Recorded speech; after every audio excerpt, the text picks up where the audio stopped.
Salam properti. Halo Sobat Rumah 21, kembali lagi di channel Rumah 21 di segmen Gelamor, Gelar Mortgage bersama saya, Reksa. Kali ini kita akan berbincang tentang KPA, yaitu Kredit Kepemilikan Apartemen bersama Bro DY. Halo Bro, apa kabar? Ya, sehat-sehat. Salam properti. Nah Bro, jika kita berbicara tentang produk mortgage itu sendiri, kan ada KPR, KPA, dan shop house. Nah, untuk KPA sendiri itu komposisinya bagaimana Bro? Ya, dalam mortgage itu kan ada biasanya ada KPR ya, kepemilikan rumah, ada biasanya ruko orang yang dikenal. KPA ini kan baru, apartemen kan baru belakangan, ya kan. Nah, rumah itu masih mendominasi sekitar 91 sekian lah, 91-92%. Nah, dulu yang nomor 2 adalah ruko. Ruko itu tahun 2012 itu sekitar 8%-an. Nah, sekarang porsi ruko itu sudah menyusut terus. Jadi ruko itu dalam 5 tahun terakhir tuh pertumbuhannya turun.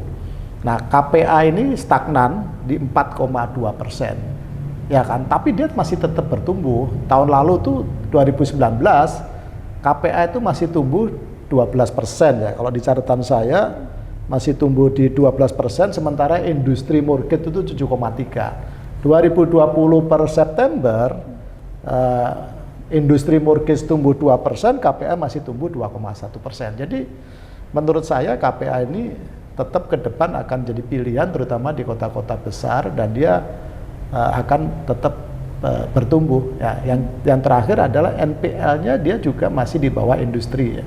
NPL-nya di 2,8 ya, industrinya di sekitar 3, berapa ini? Saya lihat 3,2 ya, 3,2 NPL-nya KPA masih di 2,8 dan mostly masih oke lah gitu. Gitu Resa. Ya, berarti kalau dari segi bank kan yang ditakutin angka NPL, sedangkan untuk KPA NPL-nya sendiri masih bagus. Rendah dan porsinya kecil banget. Oke. Ya kan. Cuman banyak orang ketakutan. Banknya takut, konsumennya takut. Itu yang perlu dibahas sebenarnya. Ya. Berarti prospek untuk kedepannya KPA ini gimana nih Bro?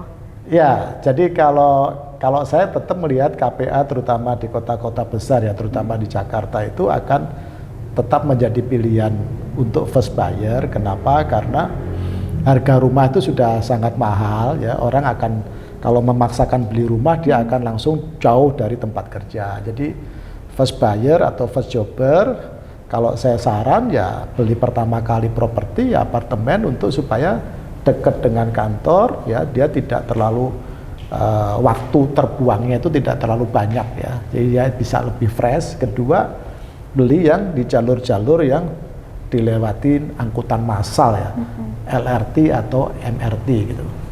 Itu Resa. Kalau kata anak sekarang biar nggak tua di jalan ya Bro ya. Nggak tua di jalan.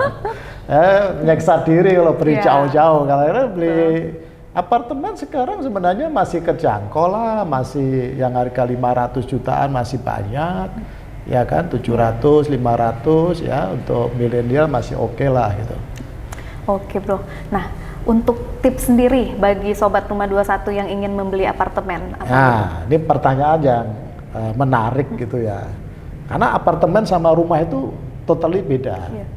Kalau rumah resikonya kecil, karena kan dia satu-satu kan. Beli rumah ya developer bangun satu biji ya. Kalau beli apartemen kan developer langsung bangun tuh 300 unit, 1000 unit. Jadi problem kan kalau nggak laku kan nggak bisa bangun dia, betul nggak? Jadi key di dalam kesuksesan developer membangun apartemen ada kemampuan dia menjual. Ya, kalau dia nggak bisa jualan, udah pasti nggak bisa bangun.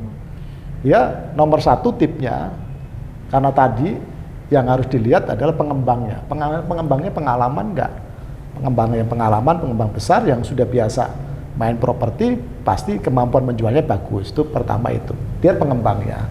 Kemudian yang kedua, lihat ada bank yang kerjasama enggak untuk pembiayaan apartemen itu, untuk KPA-nya.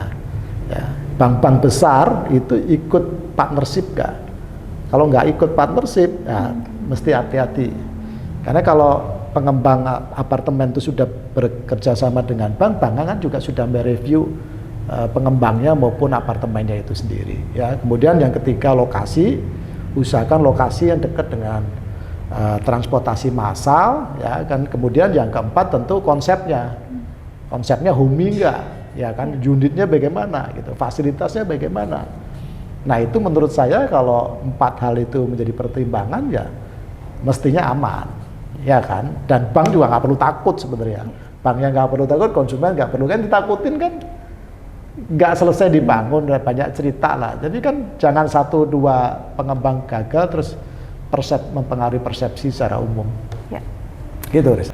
Nah, sobat, dapat kita simpulkan jika sobat ingin memiliki properti di tengah ibu kota yang dekat dari perkantoran, itu bisa banget karena tren KPA ini akan bertumbuh ke depannya dan juga harganya masih terjangkau. Ya. Baiklah sobat, sekian dulu segmen Gelar Mortgage kali ini. Jangan lupa like, komen, dan subscribe. Salam properti.